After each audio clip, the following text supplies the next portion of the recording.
ఒకవేళ మీరు మీ కుటుంబ విలువలను గౌరవిస్తే ఈ కథ తప్పకుండా చూడండి. ఒక్కసారి ఒక ఇంట్లో 4 గోడలు మాట్లాడుకుంటున్నాయి.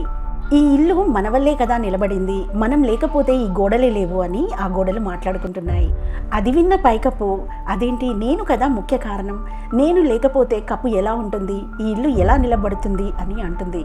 నేనుండడం వల్లే ఇంటికి ఎండ వాన చలి అన్నీ కాపాడుకుంటూ వచ్చాను అని అంటుంది. అది విన్న తలుపులు, మీ మొహం, మీరు కేవలం నిర్జీవంగా పడి ఉన్నారు.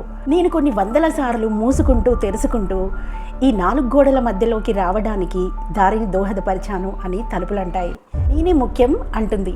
ఇలా పైకప్పు, ఆ 4 గోడలు, ఇలా తలుపులు నేను గొప్ప, నేను గొప్ప, నేను గొప్ప అని వాదులాడుతూనే ఉంటారు.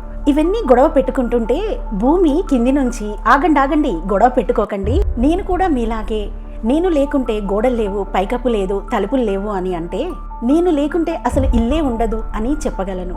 కానీ ఇలా గొడవ పడడం వల్ల, అలా చెప్పుకోవడం వల్ల ఏం ప్రయోజనం? ఎవరు లేకపోయినా ఎవరమూ లేము.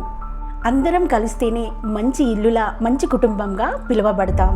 అలాగే మన కుటుంబంలో కూడా ఒకరు పైకప్పై కాపాడితే, మరికొందరు గోడల్లా నిలబడి, మరొకరు తలుపుల్లా మార్గాన్ని సూచించి, మరొకరు భూమిలా నిలబడి అందరినీ ఆదరించి, అందరూ ఉంటేనే ఒక గొప్ప కుటుంబంగా మారుతాము. ఒక కుటుంబంలో పెద్ద చిన్న, నేను ముఖ్యం అనే భేదాలు ఉండవు. అందరూ కలిసి కట్టుగా ఉంటేనే ఉమ్మడి కుటుంబం అవుతుంది. ఏమంటారు? కాదంటారా? అయితే కామెంట్ చేయండి. ఈ వీడియో నచ్చితే ఒక లైక్ చేయండి. మా ఛానల్ని సబ్స్క్రైబ్ చేసుకోండి.